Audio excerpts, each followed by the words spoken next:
Is infinity real? Or is it just mathematical nonsense that you get when you divide by 0? If infinity is not real, does this mean 0 is also not real? And what does it mean that infinity appears in physics? That's what we will talk about today. Most of us encounter infinity the first time when we learn to count and realize that you can go on counting forever.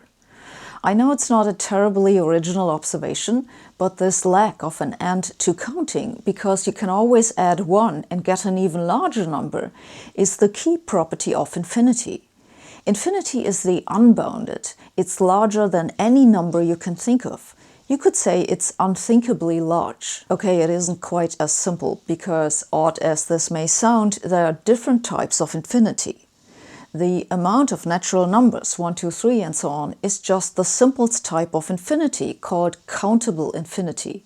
And the natural numbers are, in a very specific way, equally infinite as other sets of numbers, because you can count these other sets using the natural numbers. Formally, this means a set of numbers is similarly infinite as the natural numbers if you have a 1-to-1 map from the natural numbers to that other set. If there is such a map, then the two sets are of the same type of infinity. For example, if you add the number 0 to the natural numbers, so you get the set 0, 1, 2, 3, and so on, then you can map the natural numbers to this by just subtracting 1 from each natural number.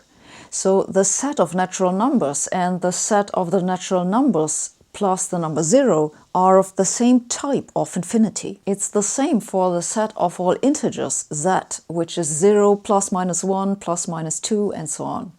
You can uniquely assign a natural number to each integer, so the integers are also countably infinite. The rational numbers, that is, the set of all fractions of integers, is also countably infinite.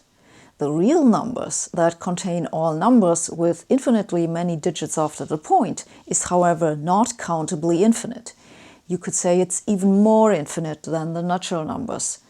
There are actually infinitely many types of infinity, but these two, those which correspond to the natural and real numbers, are the two most commonly used ones. Now, that there are many different types of infinity is interesting, but more relevant for using infinity in practice is that most infinities are actually the same.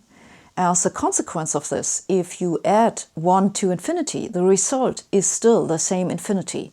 And if you multiply infinity with 2, you just get the same infinity again. If you divide 1 by infinity, you get a number with an absolute value smaller than anything, so that's 0. But you get the same thing if you divide 2 or 15 or square root of 8 by infinity. The result is always 0. I hope there are no mathematicians watching this, because technically one should not write down these relations as equations. Really, they are statements about the type of infinity. The first, for example, just means if you add 1 to infinity, then the result is the same type of infinity. The problem with writing these relations as equations is that it can easily go wrong. See, you could, for example, try to subtract infinity on both sides of this equation, giving you nonsense like 1 equals 0. And why is that? It's because you forgot that the infinity here really only tells you the type of infinity. It's not a number. And if the only thing you know about two infinities is that they are of the same type, then the difference between them can be anything. It's even worse if you do things like dividing infinity by infinity or multiplying infinity with 0. In this case, not only can the result be any number, it could also be any kind of infinity. This whole infinity business certainly looks like a mess, but mathematicians actually know very well how to deal with infinity. You just have to be careful to keep track of where your infinity comes from. For example, suppose you have a function like x squared that goes to infinity when x goes to infinity. You divide it by an exponential function that also goes to infinity with x. So you are dividing infinity by infinity. That sounds bad. But in this case, you know how you get to infinity, and therefore you can unambiguously calculate the result. In this case, the result is 0. The easiest way to see this is to plot this fraction as a function of x, as I have done here. If you know where your infinities come from, you can also subtract one from another. Indeed, physicists do this all the time in quantum field theory. You may, for example, have terms like 1 over epsilon square, and the logarithm of epsilon. Each of these terms will give you infinity for epsilon to 0. But if you know that two terms are the same function of epsilon, then you can add or subtract them like numbers. In physics, usually the goal of doing this is to show that at the end of a calculation they all cancel each other and everything makes sense. So mathematically, infinity is interesting but not problematic. For what the math is concerned, we know how to deal with infinity just fine. But is infinity real? Does it exist? Well, it arguably exists in the mathematical sense, in the sense that you can analyze its properties and talk about it as we just did. But in the scientific sense, infinity does not exist. That's because, as we discussed previously, scientifically, we can only say that an element of a theory of nature exists if it is necessary to describe observations. And since we cannot measure infinity, we do not actually need it to describe what we observe. In science, we can always replace infinity with a very large but finite number. We don't do this, but we could. Here's an example that demonstrates how mathematical infinities are not measurable in reality. Suppose you have a laser pointer and you swing it from left to right, and that makes a red dot move on a wall in a far distance. What's the speed by which the dot moves on the wall? That depends on how fast you move the laser pointer and how far away the wall is. The farther away the wall, the faster the dot moves with the swing. Indeed, it will eventually move faster than light. This may sound somewhat perplexing, but note that the dot is not actually a thing that moves. It's just an image, which creates the illusion of a moving object. What is actually moving is the light from the pointer to the wall, and that moves just with the speed of light. Nevertheless, you can certainly observe the motion of the dot. So we can ask then, can the dot move infinitely fast? And can we therefore observe something infinite? It seems that for the dot to move infinitely fast, you'd have to place the wall infinitely far away, which you cannot do. But wait, you could instead tilt the wall at an angle to you.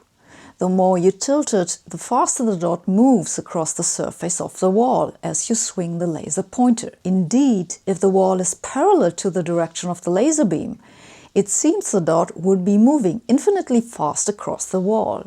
Mathematically, this happens because the value of the tangent function at pi over 2 is infinity. But does this happen in reality? In reality, the wall will never be perfectly flat, so there are always some points that will stick out and that will smear out the dot. Also, you could not actually measure that the dot is at exactly the same time on both ends of the wall, because you cannot measure times arbitrarily precisely.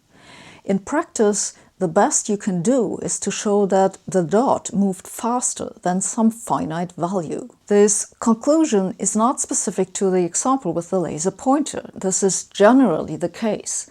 Whenever you try to measure something infinite, the best you can do in practice is to say it's larger than something finite that you have measured. But to show that it was really infinite, you would have to show the result was larger than anything you could possibly have measured.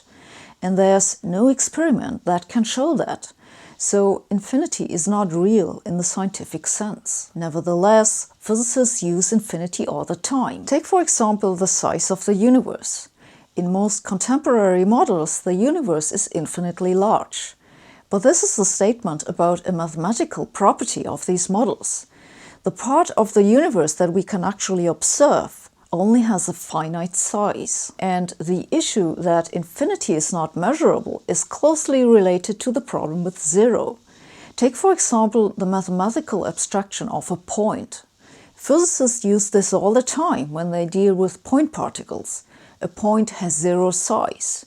But you would have to measure infinitely precisely to show that you really have something of zero size. So you can only ever show it's smaller than whatever your measurement precision allows. Infinity and zero are everywhere in physics, even in seemingly innocent things like space or space-time. The moment you write down the mathematics for space, you assume there are no gaps in it. You assume it's a perfectly smooth continuum made of infinitely many, infinitely small points. Mathematically, that's a convenient assumption because it's easy to work with, and it seems to be working just fine. That's why most physicists do not worry all that much about it. They just use infinity as a useful mathematical tool. But maybe using infinity and zero in physics brings in mistakes, because these assumptions are not only not scientifically justified, they are not scientifically justifiable. And this may play a role in our understanding of the cosmos or quantum mechanics. This is why some physicists like George Ellis, Tim Palmer, and Nicolas Gisin have argued that we should be formulating physics without using infinities or infinitely precise numbers. This video was sponsored by Brilliant, which is a website that offers interactive courses on a large variety of topics in science and mathematics. When I talked about the properties of infinity, I really just told you the conclusions of some mathematical arguments. But if you want to understand how you arrive at these conclusions, then Brilliant is a great starting point to do exactly this. To get more background on this video's content, I recommend you look at their course on infinity, which will teach you all about the different types of infinity, Hilbert's total, Cantor's theorem, and also about infinite sums, Zeno's paradox, and fractals. To support this channel and learn more about Brilliant, go to brilliant.org/Sabine and sign up for free. The first 200 subscribers using this link will get 20% off their annual premium subscription. Thanks for watching. See you next week.